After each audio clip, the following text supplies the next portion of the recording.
जय श्री राम दोस्तों। हमारे पास में दो प्रश्न आए हैं श्रीमान मुजम्मिल जी की तरफ से। दोस्तों, उनका पहला प्रश्न ये है, जब सारे बच्चे खीर के जरिए पैदा कराए गए तो राम को ही सिर्फ भगवान क्यों माना जाता है? बाकी बच्चों के साथ में भेदभाव क्यों?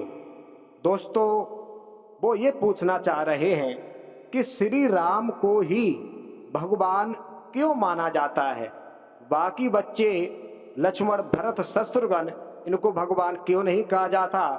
तो इसके बारे में पहले देख लेते हैं। दोस्तों, राम, लक्ष्मण, भरत और शत्रुघ्न ये किसके अवतारी थे? तो आपको बता दें, भगवान विष्णु जी के अवतारी श्री राम थे और शेष नाग के अवतारी लक्ष्मण जी थे। और भगवान विष्णु जी के पास में जो सुदर्शन चक्र था उसके अवतारी भरत जी थे। और भगवान विष्णु जी के पास में जो शंख था उसके अवतारी शत्रुघ्न थे। तो यहाँ पर यह बात स्पष्ट हो जाती है कि भगवान विष्णु जी के अवतारी श्री राम थे, जो कि सर्वगुण संपन्न थे और मर्यादा पुरुषोत्तम थे। उनको गुणों के आधार पर भगवान कहा जाता है, क्योंकि ये भगवान नारायण के अवतारी थे।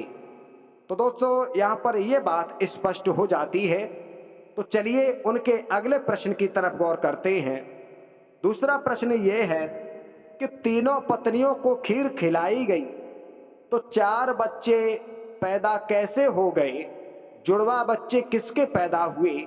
इसके बारे में वो पूछ रहे हैं कि तीनों पत्नियों को खीर खिलाई गई तो चार बच्चे हुए, तो जुड़वा बच्चे किसके हुए? इसके बारे में वो पूछना चाह रहे हैं। तो आप लोगों से निवेदन है कि आप लोग इस वीडियो को पूरा ज़रूर देखें, ताकि ये जानकारी आप लोगों तक पहुंच सके।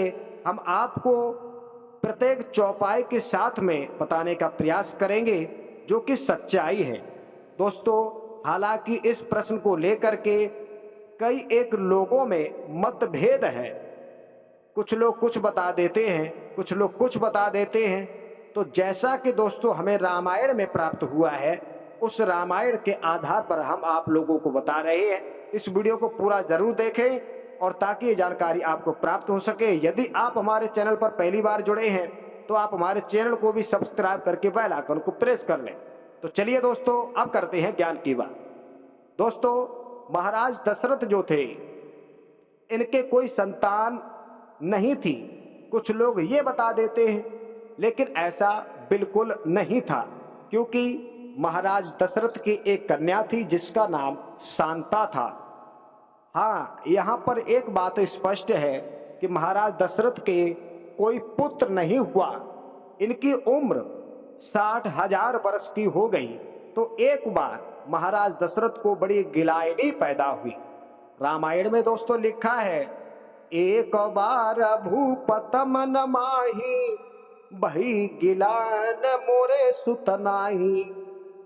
एक बार महाराज दशरथ को बड़ी गिलानी पैदा हुई।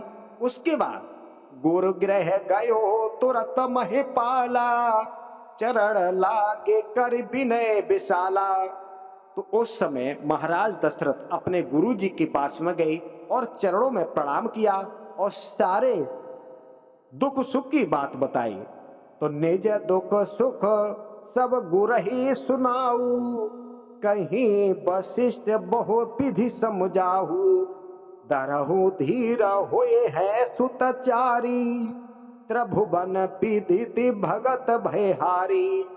दोस्तों, राजा ने अपना सारा दुख सुख गुरु को सुनाया। गुरु वशिष्ठ जी ने उन्हें बहुत प्रकार से समझाया और कहा कि आप धीरज धरो, तुम्हारे एक नहीं तुम्हारे बल्कि 4 पुत्र पैदा होंगे, जो तीनों लोकों में प्रसिद्ध और भक्तों के भय को हरने वाले होंगे।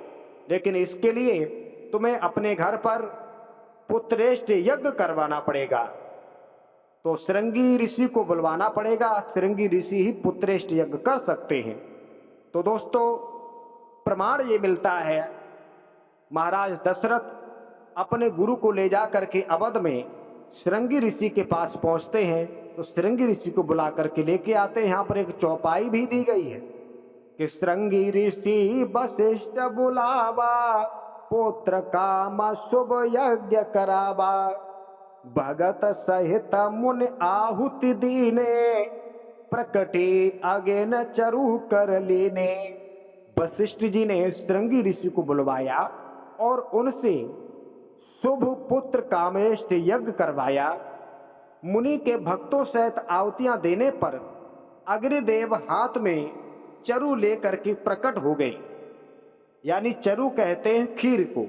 दोस्तों आगे ये वहां पर लिखा गया है, तब भगवान अग्निदेव प्रकट हुए हैं और वह खीर जो है वशिष्ठ जी को दिया और देने के बाद वहां से अंतर ध्यान हो जाते हैं। उसके बाद में तब ही राय प्रिय नार बुलाई, कौशल्या दे तहां चली आई। दोस्तों वशिष्ठ जी ने महाराज दशरथ से कहा कि इस खीर को आप ले जाओ और जिसको जैसा उचित समझो अपने हिसाब से रानियों को खिला देना। तो महाराज दशरथ जाते हैं और अपनी रानियों को बुलाते हैं। यहाँ पर ये चौपाई भी दी गई है, तब ही राय प्रिय नार बुलाई, कौशल्या दे तहां चली आई। तो जैसे ही महाराज दशरथ ने अपनी पत्नियों को बुलाया तो कौशल्या जी भी आ गई और उनकी कैकेयी रानी भी आ गई।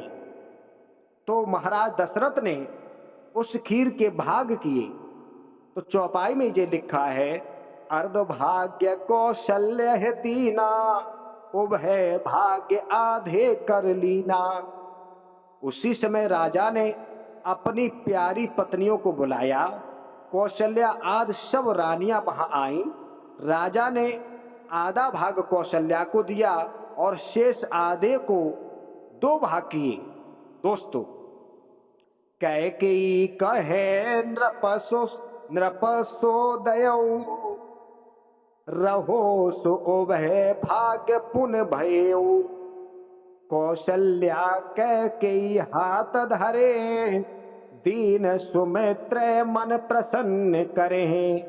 दोस्तों वह उसमें से एक भाग राजा ने कैकेयी को दिया, शेष जो बचा रहा उसके फिर 2 भाग हुए और राजा ने उनको कौशल्या और कैकेयी के हाथ पर रख दिया और उनकी अनुमति लेकर वहां से चले जाते हैं और ये कह दिया कि आप अपने हिसाब से सुमित्रा को ये खिला देना।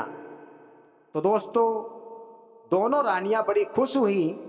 तो कैकेयी ने और कौशल्या ने एक एक भाग अपना अपना सुमित्रा को दिया था। तो उनके पास में इस प्रकार से 2 भाग पहुंच गए। तो आगे चल करके यहाँ पर ये दिया है, अहे विदित गर्भ सहित सब नारी, भई हर्षे हर्षित सुख भारी। तीनों रानियां खीर को खा लेती हैं और तीनों रानियां गर्भवती हो जाती हैं। वे हृदय में बहुत हर्षित होती हैं, उन्हें बड़ा सुख मिला कि जा दिन थे हरे गर्भ ही आए, सकल लोक सुख संपत्ति छाए। जिस दिन से श्री हर लीला से गर्भ में जब आए हैं तो सब लोकों में सुख संपत्ति छा जाती है। तो कौशल्या के बताए गए हैं श्री राम और कैकेयी के बताए गए हैं भरत जी और सुमित्रा के 2 पुत्र हुए हैं, वो बताए गए हैं लक्ष्मण और शत्रुघ्न। तो दोस्तों इस प्रकार से ये जुड़वा बालक जो बताए गए हैं वो सुमित्रा के गर्भ के द्वारा बताए गए हैं और उनके ही अवतारी थे। दोस्तों एक बात और आ जाती, कुछ लोग ये कह देते हैं भगवान ने अवतार लिया था, कुछ लोग प्रकट कहते हैं, कुछ लोग ये कहते भगवान कौशल्या के गर्भ से उनका जन्म हुआ था। तो एक जगह ये भी लिखा है, प्रकट भय रघुनाथा दीन दयाला कौशल्या हितकारी। तो दोस्तों जानकारी के लिए आपको बता दें जो अग्निदेव से जो खीर प्रकट हुई थी, अग्निदेव लेकर के जो उपस्थित हुए थे, वही खीर प्रकट हुई थी। तो प्रकट शब्द उस खीर की ओर जाता है, ना कि श्री राम, लक्ष्मण और भरत जी की तरफ जाता है। तो दोस्तों, उनके प्रश्न का जवाब इस वीडियो में आपको लोगों को मिल गया है। तो आशा करता हूँ ये वीडियो आपको पसंद आई होगी। अगर दोस्तों पसंद आई है तो हमारी वीडियो को एक लाइक करके वीडियो को शेयर करें। तो चलिए दोस्तों, ऐसे सुंदर सुंदर प्रश्न पूछने के लिए सभी भक्तों को जय श्री राम, जय श्री राधे, बहुत बहुत धन्यवाद। मिलेंगे कल एक नई वीडियो के साथ। बोलिए जय श्री राम।